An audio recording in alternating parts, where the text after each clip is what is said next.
Good afternoon, everybody. Now, I would like to give you a brief introduction about the tenses. In this topic, I would like to explain four aspects.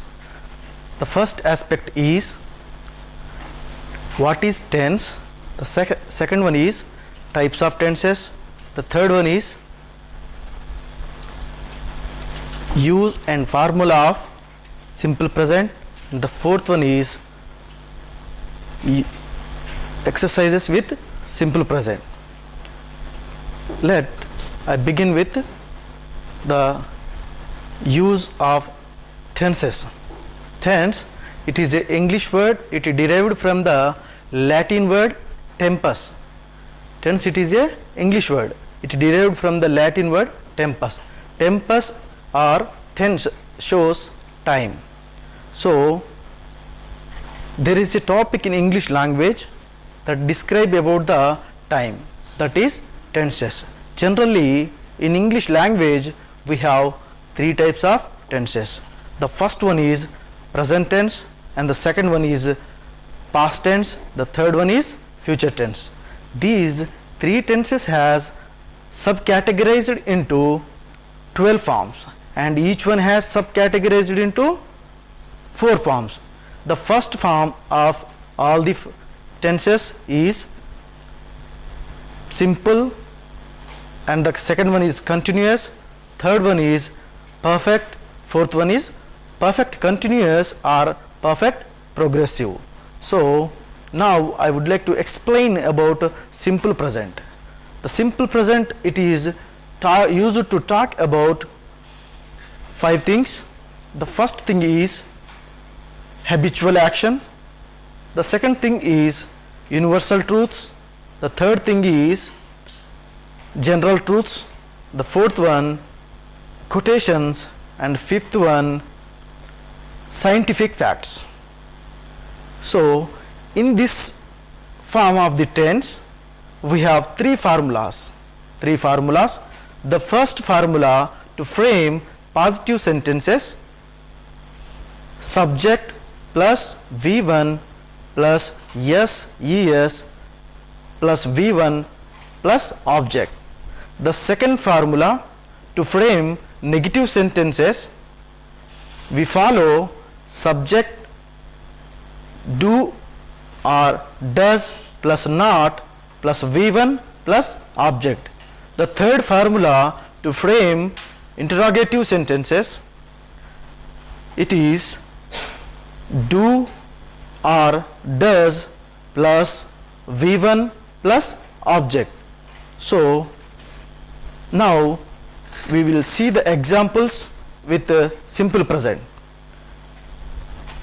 For example, I play cricket. This is the positive sentences. The second sentence, I do not play cricket. It is the negative sentence. The third sentence, do I play cricket? It belongs to the interrogative sentence. So, let we see detailed examples about simple present. He play cricket. So, he plays cricket, and I play cricket. In the above 2 examples, I play cricket. Here verb 1 cannot take any yes or es, but in the second example, he plays cricket.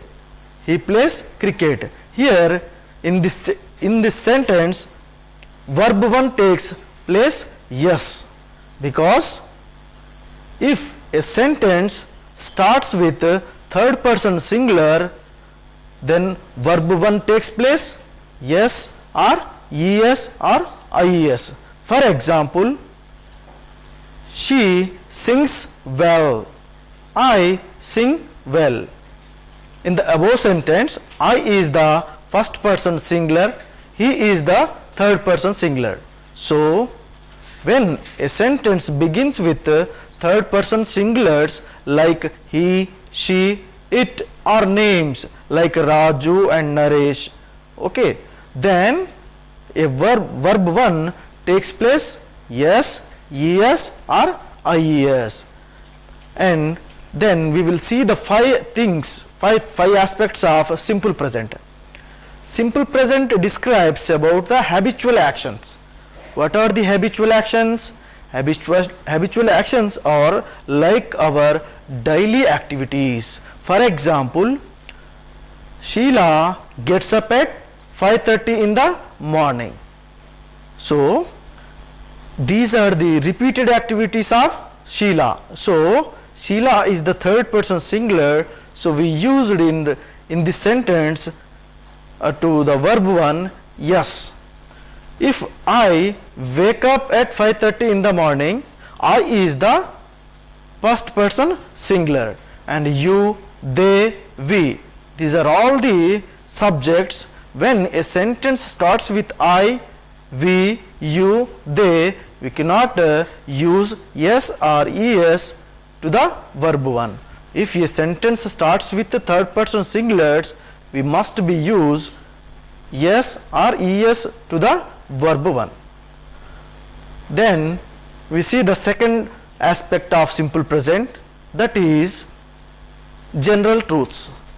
Honey tastes sweet. Generally, honey is the third person singular. Here, taste is the verb. So, honey is the third person singular. So, the verb takes place es. And the second example, the birds fly in the sky. The birds fly in the sky. In the second example, the bird flies in the sky. See, here I gave you two examples. The bird flies in the sky, and the second one, the birds fly in the sky. In the above example, in these two examples, the first sentence belongs to the third person singular, and the second example, the birds, it is the plural. So verb 1 doesn't take s or es. In the above first example, verb 1 takes place yes, es, because the bird is the third person singular. The birds is the third person plural. So we have understand one thing here, that if a sentence starts with he, she, it, verb 1 takes place yes, es or ies. Then the third aspect we discuss here in the simple present, universal truths also. Universal truths. Generally, the sun rises in the east. The sun rises in the east. The sun is the subject and rises, it is the verb, and in the east it is the object. So wherever you go, USA, you visit USA and Japan, the sun will rises in the east. So this is the universal truth. And the scientific facts. Now we will discuss the scientific facts. All the scientific facts are belong to the simple present. So we can say all the sentences we can communicate with our friends. The sentences which are belong to the scientific facts, they said to be in the simple present. So now I would like to conclude my topic here. Thank you, one and all.